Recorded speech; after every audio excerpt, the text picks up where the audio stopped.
Eu queria te agradecer muito por ter aceitado o convite. É uma grande honra imensa poder conversar com você, saber um pouquinho mais da sua carreira de artística, de ator e dublador, entre as outras carreiras que você também, como locutor, radialista, que você é criador de um podcast, o Titio Taon, entre várias coisas. Muito, muito obrigado Legal. mesmo por essa oportunidade. Eu que agradeço o seu convite, me sinto honrado pela sua lembrança e pela forma carinhosa com a qual você me descreveu aí. Muito obrigado. Fechou então. Você prefere que eu te chame Marco Antônio Abreu ou Titio? Como você preferir. E como eu te chamo? Pode me chamar de João. João? Então tá bom. Vamos lá. Vou pôr o óculos para poder conseguir ler alguns comentários aí. Fechou. Para saber um pouquinho mais da sua carreira artística, como é que você começou na sua carreira de ator e dublador? De dublador? Bom, eu comecei no rádio, na minha cidade, em Santos. Comecei trabalhando em rádio AM, dando notícia, depois fui para FM. Isso, menor de idade ainda, antes até de ter um registro profissional. Aí eu fiz um curso de locutor e comecei a expandir a minha atuação em algumas emissoras. Mas, ainda adolescente, eu comecei a fazer teatro. E o teatro foi o grande libertador da minha vida, porque através do teatro eu descobri que eu tinha inúmeras possibilidades, que eu podia ser quem eu quisesse, da forma como eu quisesse, mostrando o meu talento. E aí me tornei ator, né? Fazendo muito tempo de teatro no litoral, e aí fui fazer um curso de dublagem. E aí comecei com pequenos papéis, como as pessoas geralmente começam nessa profissão, fazendo o que nós chamamos de pontas, né? São aqueles pequenos papéis e aparecem em 2, 3 cenas num filme ou num documentário. E aí, com o tempo, fui crescendo, né? As pessoas foram me dando corda, gostando do meu talento, e eu comecei a trabalhar mais, até que no comecinho de 2000 chegou uma produção que até então era nova aqui, né, no Brasil, Bob Esponja, Calça Quadrada, e aí eu fiz o teste para o Patrick, que é um personagem que muita gente conhece, o melhor amigo do Bob Esponja, estrela do mar cor-de-rosa e atrapalhada, e aí através desse papel do Patrick, eu acabei deslanchando na profissão, né? Ele foi o grande abre-alas da minha carreira, porque depois dele aí muitos outros papéis vieram e as pessoas começaram a conhecer o meu trabalho, outros estúdios começaram a saber quem eu era e me convidar para outros trabalhos, e aí nisso já se vão quase 30 anos de profissão, né? Caramba, é muito tempo. Não chega a 30, 28, 27, 28 anos de dublagem. Você viu quem tá no chat? O seu arqui-inimigo no The Walking Dead, o Cassius Romero, o Negan. Meu querido Cassius Romero, o Negan, né? O vilão Negan do Walking Dead. Somos inimigos da série, mas na vida real eu gosto muito dele. É sensacional. Bom, é sensacional. E como é que foi a sua... Como é que surgiu a ideia de criar o podcast Titio Taon, que é um podcast que eu acho maravilhoso, e se você pretende voltar? Eu fiz agora no final do ano passado uma segunda temporada, né? Com 7 episódios. E aí no começo do outro ano tinha tido uma outra primeira temporada com 8 episódios também. É sazonal. Eu não consigo fazer sempre porque a minha vida ela é atribulada, né? Durante o dia todo eu dublo, eu faço programa de rádio ao vivo, às vezes quando eu chego do programa eu tenho, muitas vezes gravações para fazer também entre 20 e 22 horas, mas eu gosto muito de ser comunicador, né? Eu sou um ator, mas eu também sou um comunicador, que faço um programa interativo no rádio e que gosto de entrevistar, gosto de conversar com as pessoas, então isso é um grande prazer para mim, é um recreio para mim, mas não dá para eu manter isso fixo na minha grade, porque eu acabo deixando de fazer outras coisas para as quais eu sou contratado e sou solicitado para ter que fazer uma entrevista dessa todo o tempo. Então eu lanço, geralmente lá para o segundo semestre eu vou lançar mais uns 5, 6 episódios, aí dou um caldo aí e depois eu tenho que continuar seguindo com a minha vida, né? São lacunas que eu vou colocando porque eu gosto de exercer a minha função de comunicador, é um prazer para mim. Eu amo tudo que eu faço. Então, para mim, eu já me considero um privilegiado na vida porque eu tenho essa dádiva de poder acordar numa segunda-feira como a de hoje, por exemplo. Muita gente fala, putz, segunda-feira, aquele dia da preguiça, a gente ainda está no pique do final de semana, né? Mas eu acordo na segunda-feira feliz, pode acreditar. Porque tudo que eu vou fazer no dia, hoje eu já fiz bastante coisa, já gravei duas animações, já gravei um filme, já fiz um programa ao vivo, estou agora numa live com você, mas tudo isso me dá um grande prazer. Nada disso é protocolar ou é um fardo que eu precise fazer para poder sobreviver. Não, claro, o dinheiro, a remuneração é uma consequência desse trabalho, mas eu faço com muito amor e me dá muito prazer. Então, além de tudo, é terapêutico, me faz bem. É sensacional. Falando no podcast do Tititão, eu acho maravilhoso esse podcast que você chama grandes pessoas, que uma delas que eu gosto bastante, que você chama o Wendel Bezerra, que faz parte do Bob Esponja também, que eu acho maravilhoso. Você chamou também o Pierre Bittercune, que eu acho também sensacional. E o que eu mais, que eu fiquei impressionado que você chamou, que é o Supla. Como é que foi essa grande amizade, assim? Como é que surgiu essa grande amizade com o Supla? Na verdade, é porque eu faço um programa de rock há muito tempo, há 20 anos, né, quase, na rádio Kiss FM, aqui na capital paulista, mas tem retransmissoras aí no Rio de Janeiro, no litoral paulista, interior, e pelo aplicativo da rádio dá para se ouvir também o programa em qualquer lugar do mundo. Então, no programa, um programa de rock, trabalhando nessa vertente, a gente acaba conhecendo e fazendo amizade com pessoas desse nicho. Por exemplo, o Supla é um cara da cena rock and roll paulista e brasileira, assim como outros, né? Outros de outras bandas e outros astros também.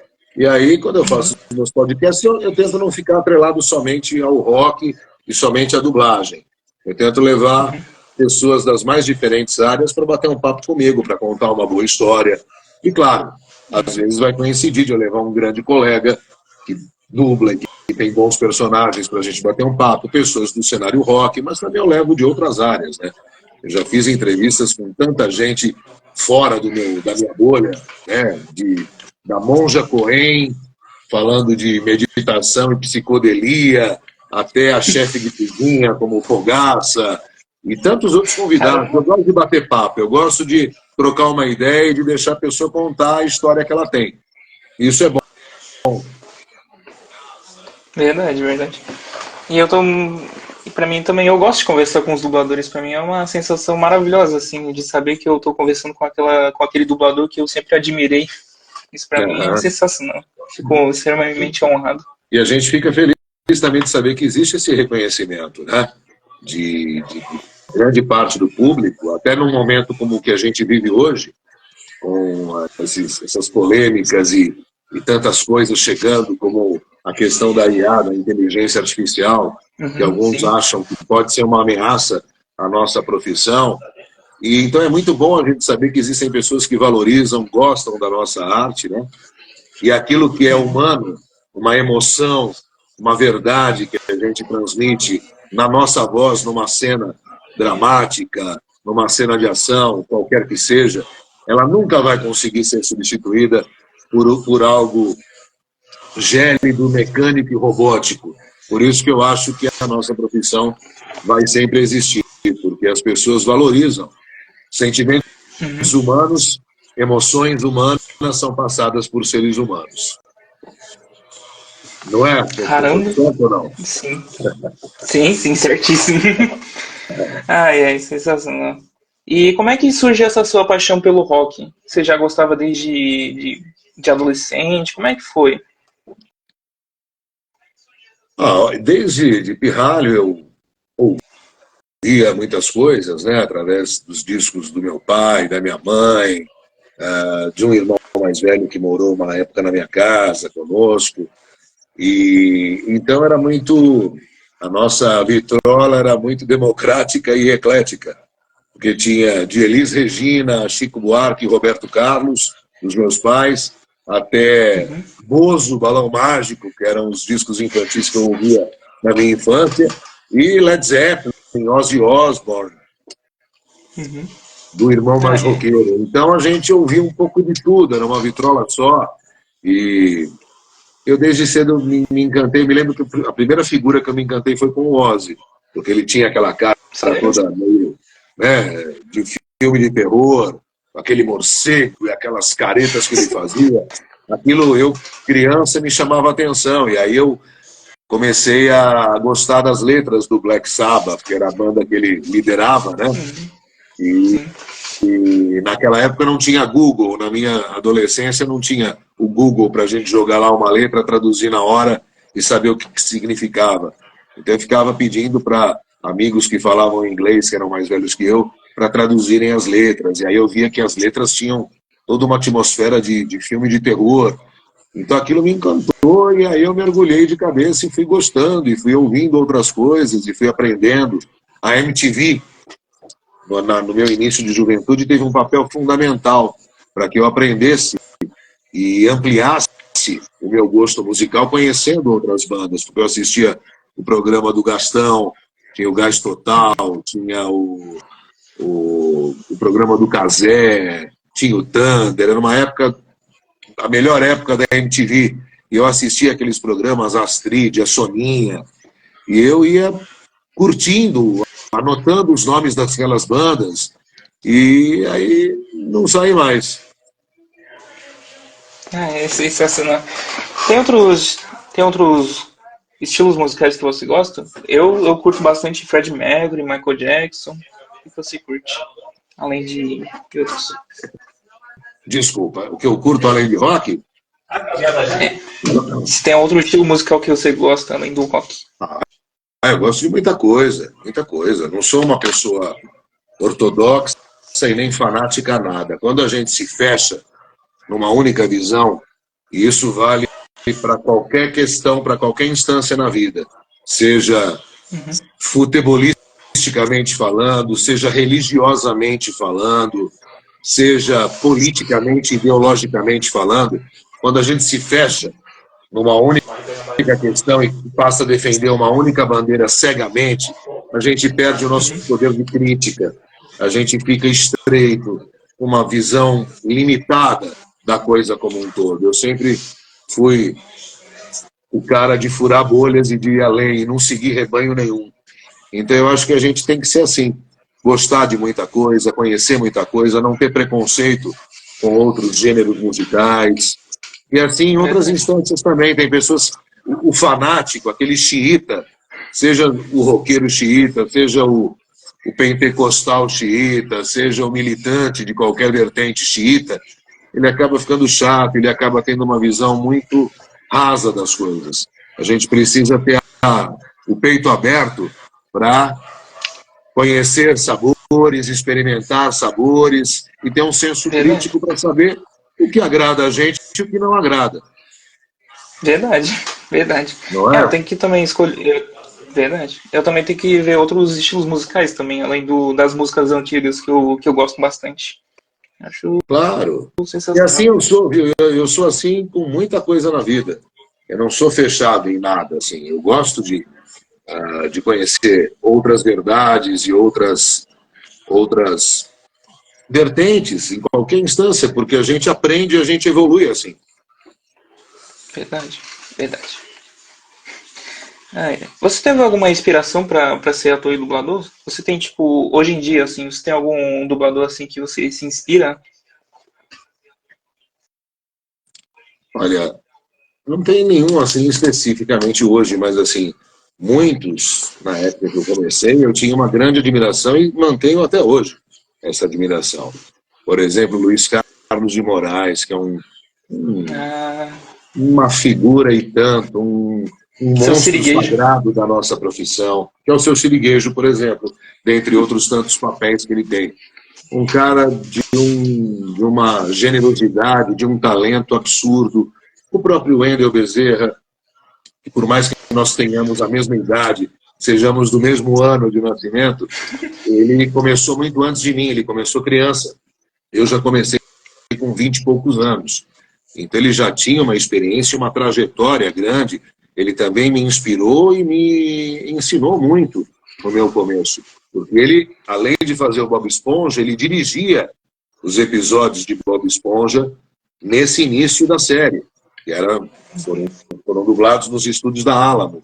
Então ele me deu muitos toques. Olha, eu acho que você tem que ir mais por aqui, você tem que tomar cuidado na hora que você se posiciona no microfone. Ele foi me dando macetes e dicas que, claro, depois ao longo do tempo a gente vai adquirindo, vai pegando o nosso traquejo, mas são pessoas que foram muito importantes. A Alessandra Araújo, que é uma grande diretora que hoje me dirige no Bob Esponja e também no show do Patrick, porque o Patrick tem um programa só dele agora. Sério? Eu não sabia. Já está na segunda temporada, hein? O show do Patrick, na Nickelodeon. E ela me dirige. Ela foi uma diretora que foi minha madrinha, porque no meu começo, quando eu ainda fazia pequenos papéis, foi com ela que eu comecei. Então essas pessoas sempre serão inspiração para mim, porque me ensinam, me fazem um ser humano melhor e também, consequentemente, um profissional melhor. Verdade. E hoje em dia os episódios de Bob Esponja acho que são feitos pela Unidub, né? Pela Unidub. Isso. Pela Unidub, e a Alessandra Araújo é uma das diretoras da casa e ela atualmente é a responsável pela direção dos episódios de Bob Esponja, de Camp Coral, que é um spin-off do Bob Esponja, né? São eles crianças dentro de um acampamento coral ali, e o show do Patrick, que é uma outra parada, né? Que aí não é na Fenda do Biquíni, é o Patrick com a família dele, com o pai dele, a mãe dele, a irmã. Ele faz um programa de televisão, uma série maluquíssima. Olha, ele tá virado no giraia, mais maluco e mais bobalhão ainda do que em Bob Esponja. Cara, dá muito trabalho o Patrick? Olha, é um personagem difícil. Hoje são mais de 23 anos fazendo ele. A gente tem já uma certa prática. Mas é um personagem que dá trabalho, porque ele é cheio de caras e bocas, ele cai, ele engasga, ele arrota, ele fala todo atrapalhado. Então você tem que olhar toda aquela imagem, toda aquela pirueta que a estrela faz e depois colocar aquilo em português, no mesmo tom, e fazendo caber na movimentação labial. É um processo artesanal quase. Por isso que a dublagem precisa ser sempre valorizada. Porque nós somos ali seres humanos emprestando nossa emoção através da voz, humanamente, coisa que nunca nenhuma tecnologia vai conseguir se igualar, né? Então, eu me esforço, ele é um personagem difícil, porque ele, no show do Patrick, então, você não tem noção. Ele dá pirueta, ele cai, ele explode. Ele explode? Bota muito. Caraca. Nossa. Você nunca viu? Depois eu tenho que assistir. Quando ele toma, às vezes, um bolão de alguma coisa, ele come, de repente, um mega sanduíche, ele faz um... Você já fez escapou. Meu Deus. Depois eu tenho que assistir, então, os episódios do eu só não sei te dizer, para vocês que estão assistindo o horário que passa. Mas se você jogar no Google, Nickelodeon, é exibido pela Nickelodeon, por enquanto ainda não está em nenhuma plataforma. Bob Esponja, todas as temporadas estão disponíveis na Netflix atualmente. O streaming está na Netflix. As 20 e poucas temporadas, mas o show do Patrick acho que ainda não. Mas ele é exibido em alguns horários de segunda a sexta na NIC. Caramba, tá, então eu vou tentar assistir, então vou tentar. Qualquer hora você zapeando, você assiste e você vai gostar, é bem legal. Fechou. Então. E o que você faz no seu tempo livre, assim, quando você está descansando, assim? Olha, é difícil descansar, assim, ficar muito tempo no ócio. Porque acho que eu sou um workaholic mesmo, sabe? Aquela pessoa que gosta de estar sempre agitando, fazendo alguma coisa. Mas o meu tempo livre, quando eu não tenho nada para fazer, eu gosto de viajar e gosto de estar na praia. Adoro ficar numa praia, relaxando, recompondo as energias. como eu fico minha vida se divide entre São Paulo e Santos, eu sempre estou na praia ou descansando um pouco. Mas quando eu estou aqui, eu estou sempre agitando coisas e projetos e tentando estar sempre inventando coisa para fazer. Peixe, então. Bom, agora eu quero chegar numa parte que eu gosto muito, que é os seus personagens. Eu quero comentar um pouquinho. Vamos lá. Como é que foi dublar simplesmente um personagem de um dos jogos mais famosos, que é o Yasuo em League of Legends? Como é que foi dublar esse personagem tão querido assim pelo público? E esse jogo tão querido também pelo público? Olha, no momento em que eu dublei, na dublagem acontece um fenômeno interessante, né?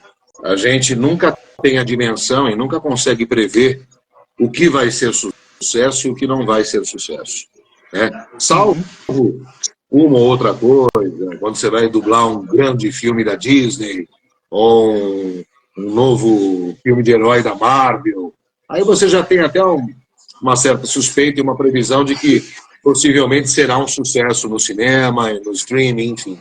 Mas a maioria das coisas a gente não sabe o que vai acontecer, né? Quando eu comecei a dublar, e na verdade não é nem uma dublagem, é uma localização, que se trata de um game, quando eu emprestei minha voz para localizar o Yasuo, eu não sabia nem o que era, nem do que se tratava o League of Legends. E, na verdade, nas primeiras levas de gravação, eu não sabia nem como era a imagem dele. Se ele era baixinho, gordinho, se ele era alto, se ele era grande, magrelo, não sabia. Não tinha ideia da imagem dele. E aí depois se tornou esse grande sucesso, né? Assim como outros tantos personagens do LoL, do League of Legends, e virou esse estouro aí. Hoje eu sei qual é a imagem dele, hoje em dia quando chegam novas cenas para a gente fazer, eu já tenho às vezes a imagem dele ali pronta, o que ajuda a gente na construção da intenção, da ideia que vai ser passada, mas naquele momento que eu comecei, eu só fui descobrir depois, quando já era um grande sucesso, né? Caramba. E o Yasuo é um personagem tão incrível assim. E eu tenho que jogar ainda League of Legends, ainda não joguei, eu preciso jogar. E aconteceu no Yasuo, com o Yasuo, uma coisa muito interessante, que antes de eu contar isso, eu vou responder para o Vitinho OXS. Você vai dublar o spin-off do Rick Grimes? Já dublei, já está pronto, Rick e Michonne. Vem aí, mas não posso dar mais detalhes, tá? Spoilers. É que todo mundo sabe que vai ter esse spin-off, assim como já teve do Daryl, como já teve o do Negan, vai ter o do Rick Grimes com a Michonne e já foi dublado. Mas, voltando à tua pergunta, né? Voltando à tua pergunta, não. Eu ia comentar com você que com o Yasuo aconteceu uma coisa muito engraçada. Porque, às vezes, quando a gente vai dublar uma série, às vezes você pega um grande personagem e às vezes acontece de você falar, faça mais uma ponta, você vai fazer mais um papel nesse mesmo episódio, por exemplo, de um outro personagem. Eu comecei a fazer o Yasuo e aí, de repente, me falaram, olha, vai ter algumas ceninhas aqui de um outro personagem que é menor que você vai fazer também, que foi o Lucian. Você deve conhecer o Lucian também. Conheço do LoL também, do League of Legends também. E aí, ok, eu fiz a voz do Lucian e do Yasuo. Mas teve um momento em que os dois se encontraram num grande duelo. Então, a gente chama, eu nem sei se esse é o termo correto, um crossover, assim, saca? A gente usa esse termo para dizer quando acontece de você dublar dois personagens que se encontram numa mesma produção, né? E aí foi muito difícil de a gente conseguir solucionar, porque tanto o Yasuo quanto o Lucian tem a minha voz desse jeito que você está ouvindo. Claro que ela é um pouco mais impostada, o Yasuo tem uma voz um pouco mais sombria, né? Em algumas frases, como, sei lá, a morte é como o vento, está sempre ao meu lado. Mas é a minha voz, é o meu timbre natural. E o Lucian também. E aí você imagina os dois se encontrando numa cena grande, de um grande duelo. Eu falando comigo mesmo. E não adiantaria trocar o dublador naquele momento, não adiantaria trocar colocar, então agora já que eles se encontraram, vamos botar o Lucian contra a voz. Porque o cara que conhece LOL e que já jogava com o Lucian, sabia que não ia ser a voz dele, ia estranhar aquilo. Então, trocar não seria a solução, e manter ficaria uma coisa de louco, porque é a mesma voz falando com ela mesma. E aí, não teve jeito. Eu tive que deixar o Yasuo um pouco mais pesado e sombrio, como ele é, mas eu dei uma ênfase maior no peso e na maldade, e deixei o Lucian um pouquinho mais leve, mas quem jogou essa cena, quem passou por isso, por esse momento aí do game, com certeza percebeu que era o mesmo ator fazendo os dois personagens. Caramba, que loucura. É claro, então, como eu dei uma volta ao mundo e ninguém entendeu nada. Então quando eu for jogar com o Yasuo, quando eu for jogar League of Legends, eu vou jogar com o Yasuo e tentar procurar o Lúcio? É isso, vou tentar procurar então pra ver como é que vai ficar. Mas o grande personagem para mim nesse jogo, e as pessoas procuram, pedem para que eu fale algumas frases marcantes dele, é o Yasuo, sem dúvida alguma. Mas o Lucian também tem a sua importância, né? Cara, muito doideira, muito doido. Bom, outro personagem que eu queria comentar, na verdade, é de um ator que você faz, que eu não sei se é considerado como boneco seu, que é o ator Javier Bardem. Você dublou tanto no Piratas do Caribe, tanto no Pequena Sereia. Só que eu não sei se é o seu boneco, por causa que tem um outro dublador que dublou a mesma quantidade de filmes com esse ator, que é o Luiz Carlos PC, que você dublou 5 produções com ele, e o Percy também dublou 5 produções com ele. Eu tô em dúvida. Isso existe muito, assim, a questão de você falar, esse ator é um boneco seu, isso é muito relativo, porque nós temos estúdios aqui em São Paulo, né, e estúdios no Rio de Janeiro, e muitos atores têm mais de um dublador. O Idris Elba é um ator que eu costumo dublar, e dublei em vários filmes, mas em outros tantos foi um outro colega do Rio, que agora eu me esqueci o nome. No caso do Javier Bardem, eu dublei ele em uma meia dúzia de filmes também, e o Percy em outros tantos. Então não tem essa exclusividade, né? Geralmente, em São Paulo, se uma produção com o Javier Bardem vem para São Paulo, geralmente eu sou chamado para dublá-lo. Mas acontece às vezes de ir para o Rio e outros. E se bem que isso também mudou um pouco, porque da pandemia para cá nós passamos a gravar remotamente, então hoje em dia as produções se misturam, nós temos elencos mistos do Rio e de São Paulo numa mesma produção, porque as pessoas gravam remotamente de suas casas, em muitas ocasiões. Então, isso também mudou um pouco, né? Verdade. Eu fiquei na dúvida mesmo, por causa que vocês dois também dublaram a mesma quantidade de produções, assim, só fiquei na dúvida mesmo. E tem um rapaz aqui, como é que ele chama? Biel Zotti, como foi substituir o Sérgio Moreno em Bob Esponja? Deixa eu responder isso. Na verdade, a primeira e a segunda temporada de Bob Esponja, quando estreou no Brasil, foi feita por um elenco. E depois esse elenco, por motivos que eu desconheço, parte desse elenco saiu da produção. Resolveu não mais dublar essa produção, que era Bob Esponja. Foi na época o Sirigueijo, foi na época o Patrick, representado pelo Sérgio Moreno, e também o Lula Molusco. No caso do Lula Molusco, o dublador original morreu, e aí, obviamente, precisou ser substituído. E o Patrick, como o Sérgio Moreno deixou na segunda temporada, eles abriram teste, o canal abriu teste pedindo uma nova voz, porque o desenho estava no auge e precisava continuar com todas as vozes em português. E aí, dentre as pessoas que fizeram o teste, dentre os atores que fizeram o teste, eu fui o escolhido, e da terceira temporada até hoje, que já está na 25ª, eu acho, aí sou eu o Patrick. E ele mudou a minha vida e é o personagem mais importante dessa minha carreira. Mesmo que eu tenha mais 30 anos de dublagem, se eu tiver mais 30 anos, eu vou acabar com 80. Daqui a 30 anos eu não tenho 80, eu estou com 50. Mesmo que eu dure mais 30 anos na dublagem e que venham outros personagens de sucesso, eu acho muito difícil, muito improvável que algum supere o Patrick. Porque o Patrick teve uma importância muito grande, porque eu era um iniciante até então. E só realizava pequenos papéis, que estava tentando ser conhecido nesse meio. E a partir do Patrick, tudo aconteceu. E aí vieram outros grandes personagens. Mas o Patrick foi o principal.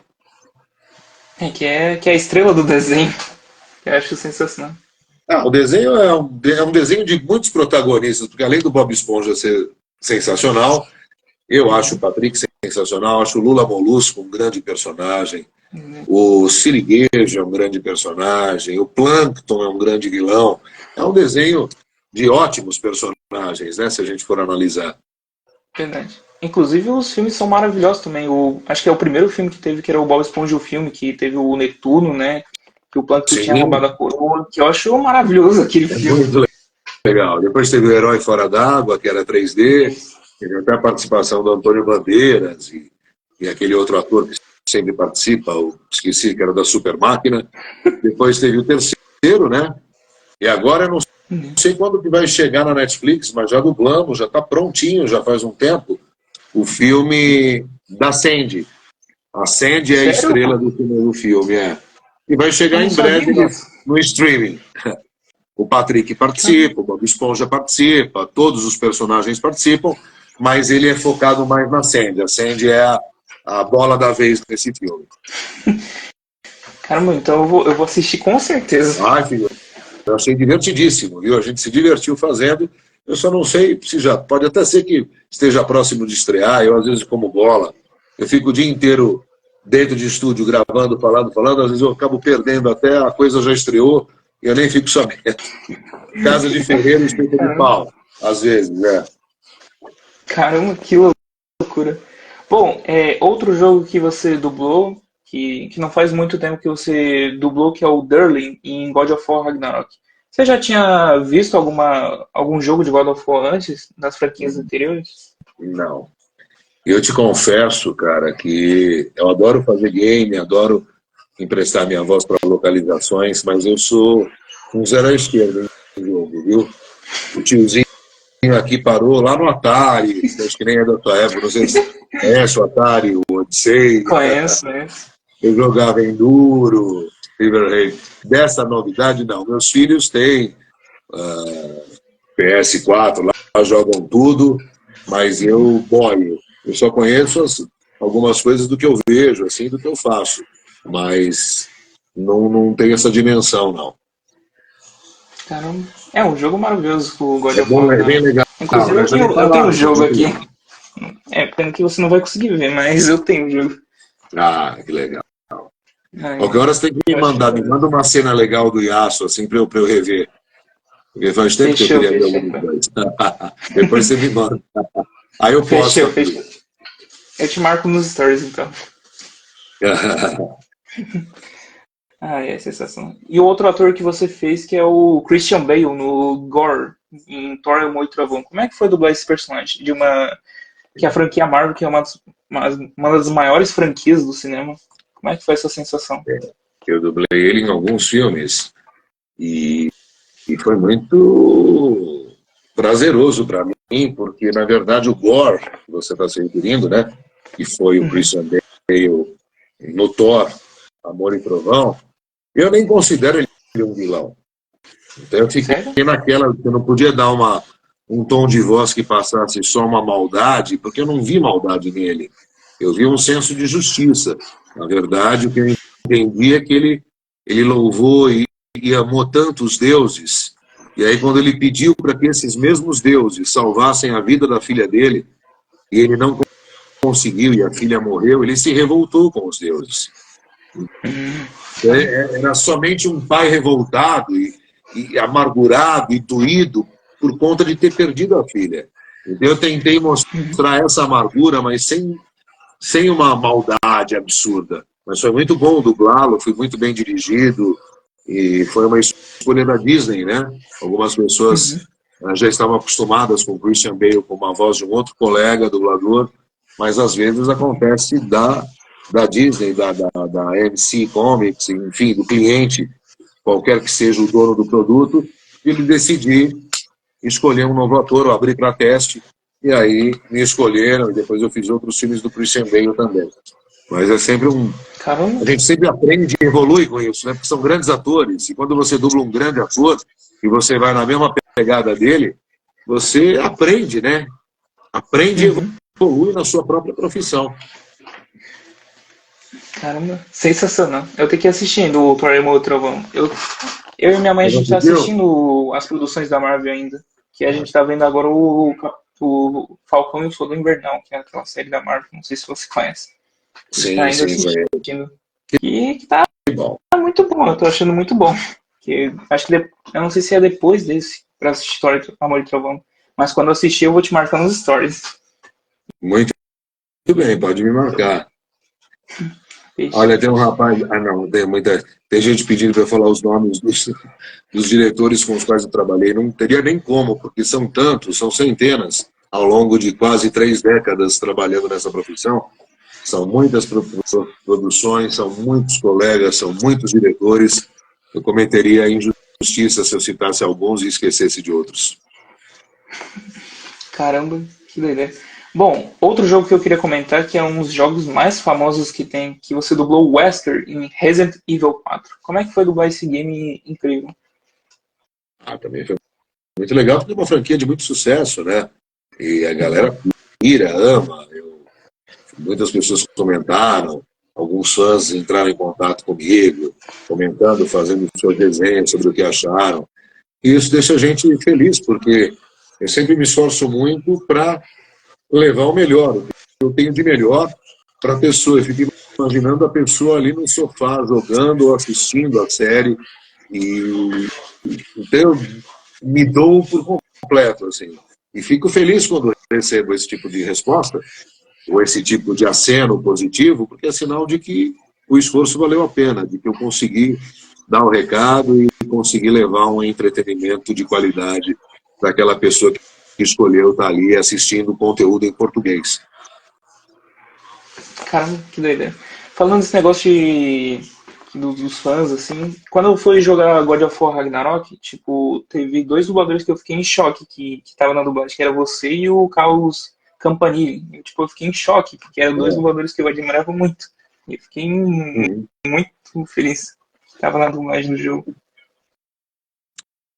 Campanile é uma referência também, né? Um gigante da nossa profissão. Ele tem, se eu não me engano, 60 anos de profissão. 60 anos? De profissão. Caramba! Não sabia. Se não está com 80, está quase com 80. Olha eu caguetando a idade do colega. Mas é só para dizer que ele é realmente um gigante, um homem admirável e que começou lá atrás, né, a fazer a dublagem ser reconhecida, as pessoas darem a importância que dão, por profissionais grandes e talentosos como ele, e tantos outros. Verdade, verdade. Falando em Campanile, ele fez o Freeza em Dragon Ball, e você também fez um personagem de Dragon Ball, que é o Ginyu, que você dublou em Dragon Ball Z Kai e Super. E você também foi o narrador de Dragon Ball Z Kai, que eu acho maravilhoso, que eu assisti na Cartoon Network. Como é que foi? Onde que passa o Zekai? Ou passou aí? Onde passou? Passou na Cartoon Network, mas faz muito tempo que eu assistia, que você era o narrador dos episódios. Eu fiz as narrações, era bem, uma coisa bem tensa, né? Eu fazia uma narração mais afetiva, assim, eu lembro. São muitos personagens, muitos a gente esquece até, eu te digo, porque é muita coisa, né? Hoje, por exemplo, eu acordei de manhã, eu fiz 2 episódios de uma série que se chama American Pickers, episódios novos que em breve estarão no The History Channel, que é o Caçadores de Relíquias. É um reality show que dá muito trabalho para fazer, porque o personagem que eu dublo é o personagem central, é o Mike Wolf, que vai atrás de antiguidades, quinquilharias no interior dos Estados Unidos, comprando isso. Eu fiz esses 2 episódios de manhã. Aí saí, ainda na parte da manhã, cheguei na Unidub, que é o estúdio que também faz Bob Esponja, e fiz outras 2 produções, outras 2 séries. Uma japonesa de anime, que também em breve estará no streaming, e uma outra que eu não me recordo o nome agora. Então, são produções muito distintas, e como o processo é muito louco, é muito ágil, às vezes num dia você faz 5 produções diferentes. Pode ser um filme, um reality, um game, tem dias que tem tudo isso e mais alguma coisa, então você não consegue memorizar ou guardar tudo, né? Em um mês você fez pelo menos aí baseado em, sei lá, 3, 4 produções por dia, 80, 100 produções. Então a gente não consegue guardar tudo. Eu, pelo menos, não tenho esse HD interno mais disponível, mas eu consigo guardar alguns personagens mais marcantes, algumas séries que a gente se envolve mais, né? Enfim. Caramba, sensacional. Muito sensacional. Voltando àquele ator que a gente tinha comentado antes, que é o Javier Bardem, que você fez um Pequena Sereia, que eu fiquei impressionado, que é o Rei Tritão. Como é que foi dublar esse live action, que eu achei muito bom? Foi muito legal. Eu gosto de dublar o Javier, né? E ele é um grande ator. E no filme ele tem, né, uma responsa grande, foi uma responsa grande porque ele é o pai da personagem principal, é o rei daquela parada toda. Mas tive uma boa direção, e do Thiago Longo, foi um filme realizado na TV Group aqui em São Paulo, e foi muito prazeroso. Assim, eu gosto muito de bons personagens, sabe? Eu me envolvo com bons personagens, porque a gente se alimenta disso também, né? Eu assisto filmes para me alimentar artisticamente, não só como ser humano, mas como ator, como cidadão. Eu gosto de assistir uma boa trama, independente de eu estar trabalhando nela ou não. Porque a gente aprende, eu gosto da arte de atuar, né? E eu me envolvo muito. Então, o Javier sempre vem em produções assim que são desafiadoras, né? Os grandes filmes dele, o próprio Piratas do Caribe, onde ele faz ali sim um grande vilão, que era o Capitão Salazar, ou seja, no romance Água com Açúcar, que fez sucesso também, baseado num best-seller, como Comer, Rezar e Amar, que ele contracena com a Julia Roberts, num romance que fez muito sucesso no cinema e também na literatura. É sempre muito bom. Eu gosto de dublar grandes atores, porque eu aprendo antes de tudo. Caramba, sensacional. Maravilhoso esse ator. E outros trabalhos dele também. Tem um filme que eu gosto bastante que ele fez, que é o Mãe. Não sei se você assistiu. Mãe. Mãe? Eu acho que eu assisti, do Javier, né? Eu não dublei ele. E com a Emma Stone. Foi o PC que dublou. Mas eu achei esse filme maravilhoso. Eu preciso procurar, preciso ver se tem alguma plataforma. Será que tem? Você sabe? Aí eu vou assistir. Eu acho que tem na Netflix, eu acho. Muito bem. Um beijo para Isabela Ambrogio, é isso? Nosso eterno Rick Grimes.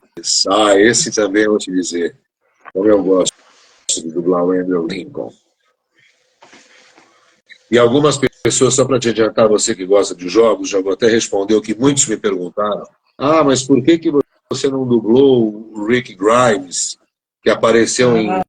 sim, no jogo do The Walking Dead. Então, só que nessa franquia, eu sou a voz do Capitão Price. E aí, eu não poderia dublar o Rick Grimes, sendo que eu sou o Price, ele não participou dessa franquia. Você entende melhor, posso até estar falando besteira aqui. Price, eu não sei. Você está falando do The Walking Dead Destinies? Que é o jogo que lançou recentemente? Ou é um outro jogo que você está comentando? Não, então, porque esse... eu falei que alguns falaram por que eu não dublei o Rick, e aí me disseram que era na mesma franquia que o Price, porque o Price tem a minha voz em Call of Duty. Mas eu não sei que ligação tem, porque eu também não entendo muito de ninguém. Apaga, eu não sei mesmo. Mas não fui eu que fiz a voz dele nesse jogo, que muitas pessoas vieram lamentar comigo, não só isso, como também parece que tem um outro filme. Porque o Rick Grimes, quando saiu de The Walking Dead, quando resolveu dar um tempo em The Walking Dead, o Andrew Lincoln, que é o ator que interpreta o Rick Grimes e que eu dublo, Ele queria um respiro, ele ficou 11 anos fazendo a mesma coisa. Ele queria brincar de outra coisa, entendeu? Como um ator, ele estava de saco cheio da série um pouco. E aí ele fez um filme um thriller. Ele como atriz, filme, mas parece que foi dublado em Miami. E aí eles quiseram em Miami, a qualidade da dublagem eu não vou nem comentar aqui, mas é realmente complicado. Aí naquele caso, acho que até a inteligência artificial podia intervir. Eles fizeram uma coisa assim, sem qualidade nenhuma, e colocaram outro ator para dublar. E eu não tenho problema nenhum com isso, porque eu não sou dono de personagem nenhum, eu sou um operário da voz. Se me chamam, eu vou e faço o meu melhor. Se não me chamam, ok, tem todo o direito de chamar quem queira. Mas as pessoas que estavam acostumadas, durante mais de uma década, a assistir o Andrew Lincoln interpretando Rick Grimes com a minha voz, estranharam demais. E aí, em momentos como esse, a gente percebe como a dublagem é importante e como as pessoas valorizam a dublagem. Porque não é que a minha voz seja melhor que a do outro ou pior que a do outro, mas naquele personagem, durante 11 anos, se acostumaram a ouvir com a minha voz. Isso para quem assiste dublado, claro. E aí, de repente, vê um spin-off ou um outro filme com outra voz, pessoas estranham. E aí eu digo o público, né? O público estranha. Mas nós, como atores, não temos o que fazer, não tenho como obrigar nenhum distribuidor a me chamar para fazer qualquer personagem. Eles têm, muitas vezes, o bom senso de chamar, como agora, nesse spin-off que vai ter do Rick Grimes com a Michonne, é óbvio, as pessoas contataram a voz original do Rick Grimes, a voz em português dele e a voz em português da Michonne, que é uma colega nossa, Angela Couto. Então, o público agradece quando isso acontece, porque, antes de tudo, é você respeitar o público, que se acostuma com aquela voz, não é? Uhum. Sim. Cara, muito loucura. E o Rick Grimes, pra mim, é um dos personagens mais incríveis da série, junto com o Daryl, que eu acho um dos personagens meus favoritos. E essa série eu acho tão incrível, e eu acho que faz quase 14 anos nessa série, né? Sim, começou. Começou acho que em 2010, ou 2009 para 2010 nós começamos a dublar. Então, tanto que outro dia eu postei aqui no meu feed, aqui eu botei um trechinho do primeiro episódio da primeira temporada, a primeira cena. Primeira cena do primeiro episódio da primeira temporada. A minha voz até eu me espantei. Ela está tão mais leve, claro, a voz da gente também envelhece, né? Em 2010 eu tinha uma voz talvez mais leve do que a que eu tenho hoje, 14 anos depois. E a gente vai evoluindo até nisso, né? Verdade, verdade. Eu queria perguntar se eu posso tirar uma fotinha com você. Claro, como que você quer tirar aqui? Eu vou tirar um print, daí eu vou desativar os comentários, daí eu vou tirar um print nosso. Daí eu vou compartilhar nos stories. Peraí. Fechou! Ai, legal. Sensacional. Bom, eu queria te agradecer muito por ter aceitado o convite. Foi uma honra imensa de conversar com você. Muito, muito obrigado mesmo por essa oportunidade de saber mais um pouquinho da sua carreira artística, de ator e dublador, entre outras coisas. Eu que agradeço o seu carinho. Muito obrigado, João. Foi um prazer. Agradeço às pessoas que assistiram aí. Desculpe que eu aqui passa numa velocidade tão grande. Quando eu realizo live, eu também me perco, porque eu não consigo ver todos os comentários, mas eu agradeço a todos. Estou vendo aqui o Alisson Silva perguntando se eu vou dublar a série do Rick. É um spin-off, são 6 episódios, já está dublado por mim. Agora, quando vai exibir, de que forma, aí vocês joguem aí no Google e procurem. Mas muito obrigado aí pelo seu convite, agradeço e espero ter agradado aí a você. Foi sensação. E eu queria te perguntar mais uma coisa. Claro. Se não foi incômodo, claro. Tá, você pode fazer uma farinha do Rick Grimes, que é o meu personagem favorito, e da minha mãe também, que é o personagem favorito dela também? Mas a voz do Rick Grimes é essa voz que eu estou conversando com você desde o início da live, tá ligado, né? Só uma frasezinha qualquer. Ela só tem um pouquinho mais de tensão, quando ele está numa situação de tensão, ou de de medo quando ele está numa situação aflitiva, mas eu vou falar uma frase que é emblemática dele. Eu vou matar você. Não hoje, não amanhã, mas eu vou matar você. Isso ele disse pro Niga, hein? Ó, Nossa, Cássio. arrepiei mesmo, arrepiei. Hein, Cássio? Ai, sensacional. Muito obrigado. Eu lembro, sensacional. Eu vou matar você. Não, você eu não vou matar, eu vou agradecer mais uma vez pelo convite, tá bom? Tá bom, então. Sensacional. Obrigado, querido. Um abraço, João, e um abraço a vocês que acompanharam aí. E de segunda a sexta, às 5 da tarde, quando quiserem ouvir rock and roll e boas notícias, vocês têm o Titio aqui ao vivo no programa Alternativa da Kiss e nas produções aí, na Netflix, no Prime, nas animações, vira e mexe, vocês vão ouvir a minha voz enquanto saúde eu tiver e enquanto trabalhar eu estiver. Tá bom? Tá bom, então. Muito obrigado mesmo. Eu agradeço a você. Um grande abraço. Tchau. Se cuida. Boa noite.